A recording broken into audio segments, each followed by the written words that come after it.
ფოთის კოლხური კულტურის მუზეუმში უმძიმესი მდგომარეობა იყო შექმნილი. სახურავიდან აწვიმდა და ნალექიან ამინდში იმდენად რთული მდგომარეობა იყო შექმნილი, რომ შესაძლებელი იყო ჭერი ჩამოქცეულიყო.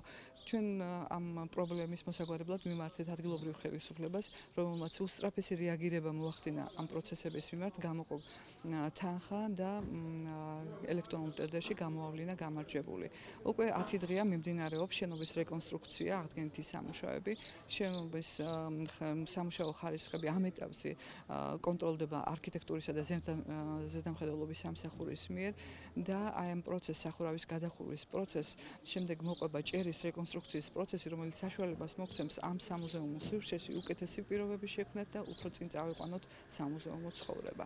აი ამ პროცესს სათავეში უდგას როგორც ადგილობრივი ხელისუფლება, აი სახურავის გადახურვის პროცესი სწორედ მისგან ფინანსდება, ბატონი ირაკლი კაკულიას უშუალო მონაწილეობითა და დაფინანსებით მიმდინარეობს ეს პროცესი და მეორე ჭერის სახურავის რეკონსტრუქციის პროექტი, რომელიც სამინისტროს მიერ არის დაფინანსებული.